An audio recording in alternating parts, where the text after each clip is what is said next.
What's going on, guys? This is Yasin, and I just finished playing the North American Remote Duel YCS 2025, and there are no words to describe how incredibly tired I am after, these 4 back-to-back YCSs. It was absolutely ridiculous. I honestly had no time to, recover. I'm super tired, and honestly a little burnt out from the game just because, there's too much Yu-Gi-Oh! In such a short period of time. There was YCS Pittsburgh, and then 2 weeks after that it was Bologna, and then the week after it was Merida, and then Remote Duel YCS, so... yeah, just a lot of Yu-Gi-Oh! In these 5 last weeks, but I'm finally free. And the YCS was actually quite interesting. It was the toughest YCS I've ever played in my entire life. The caliber of players, as well as the decks that people are playing, and just overall, I mean, the format is pretty much established, so people know what they're doing. It's not like you can really catch your opponents off guard with anything spicy, so it's always the same decks performing well. I played Crystron K9, again, the exact same deck list as the deck list that I used to get 2nd place at YCS Merida. And I managed to get D2 on this Remote Duel YCS. Unfortunately, I lost out on the very last end of the YCS. Otherwise, maybe I might have squeezed in top 32. But besides, on a Remote Duel YCS, it's not like I really take that much pride in getting top 32 just because I'm not really there with my friends to, celebrate. Just because, for me, it's always something that I'm, happy to do. But in a Remote Duel, I'm just in my room. It's not really the same feel.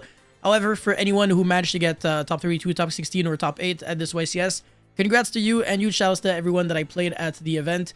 Like I said, people were really nice, people were really good, and it was definitely an interesting experience for sure. I don't really know if I'm gonna make an actual recap on my experience, just because there's not really too many interesting things that happened. But whatever, today we're just going to be going over the new Endymion cards, and let's get right into it. Actually, I'm not gonna waste any more time. The first card is Regulus, the Prince of Endymion, level 4 light spellcaster. We already had this card, hinted on the effect of this card right here, Ver, the Maid of Endymion. This card is not actually new just because it was announced before, but finally we know what Regulus, the Prince of Endymion does. So yeah, 1700 attack, 1300 defense, first and second effect once per turn. If this card is in your hand, you can reveal one other spellcaster monster in your hand. You lose life points equal to the revealed monster's level multiplied by 300. And if you do a special summon this card, okay, so it doesn't do anything by itself. And if it's special summoned, very specifically, so it's not a Stratos, it has to be specialed, you can add a spell that mentions Regulus, the Prince of Endymion, from your deck to your hand. Obviously, at the current moment, there's none, so the only cards that would really matter would be the cards that we're going to be checking out in this post. And then the first time this card will be destroyed by battle, each turn it is now destroyed.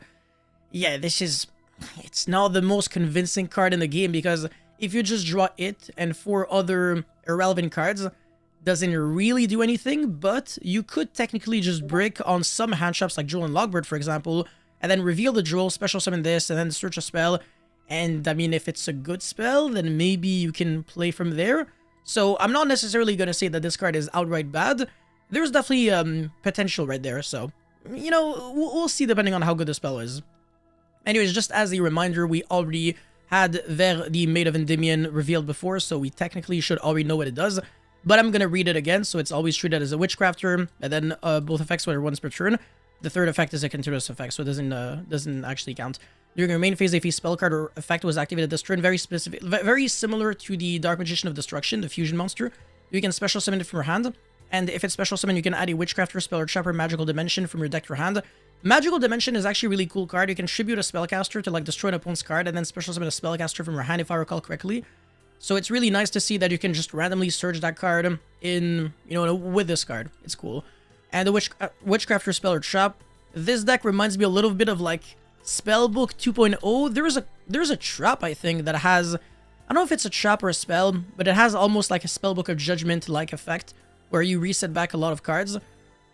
Overall, I mean, it's fine. You can search a Witchcrafter creation. That card is technically a starter. So that's nice, I guess you can say. I don't know. I have no idea what to expect. Maybe this is better in Witchcrafter than in Endymion, if you can really call this Endymion. And yeah, it gains 2300 attack while you have Regulus, the Prince of Endymion, on your field or grave. It starts at 500, so yeah, honestly, without this attack boost, this monster is quite weak, and it only gains an attack boost, not an attack and defense boost. So yeah, that's fine. I mean, again, if there's good Witchcrafter spells and shops that you can search, clearly this card might be worth considering. Otherwise, I don't know. Now we've got Jenny, the Maid of Endymion. I'm pretty sure we've read this card before. Actually, I'm not sure. I have no idea. Level 1 wind spellcaster, always treated as a Witchcrafter card again. first and second effect once per turn. If you control a spellcaster monster, you can special summon it from your hand. Okay, sure. You can normal summon Droll and then special summon this, and then make a rank 1. The bar is really low, but at least you can do this. And then you summon Kikinagashi Fucho, and then you survive 1 turn. And then you top deck the crack next turn, because you're good. You're talented at the game, remember. During the main phase, quick effect, you can target a spellcaster monster you control, banish it, and if you do special summon a witchcraft monster from your deck, except itself. Yeah, it's pretty nice. And also the fact that you can dodge, like, effect Valor on some of your cards. I mean, Valor Imperm. So you summon this, and then you go summon your other spellcasters that have effect on special summon. Your opponent tries to Imperm them, and then you chain, you banish, like, the spellcaster that is, like, that your opponent's trying to negate. And then you also summon a witchcrafter. So that's how you get some value. But yeah, obviously this is, like, technically a starter by itself. And, like, an extender. So I think it's pretty good. Yeah, it's just that I don't really know much about the Witchcrafter cards. The Endymion Empire continuous spell. It's crazy. It looks more like a field spell than a continuous spell. So you can only activate it once per turn, and the second effect is hard once per turn. When this card resolves, add 1 Regulus, the Prince of Endymion, or a monster that mentions it from your deck to your hand. There are only 2 cards that fit the bill right now. Literally just these 2. So not a lot of options. Then, if your opponent controls a monster, you can special summon a spellcaster from your hand. Okay, so going second, perhaps this card is better. And if a card you control will be destroyed by battle by a card effect, you can destroy a Regulus, the Prince of Endymion, in your hand or face of field instead.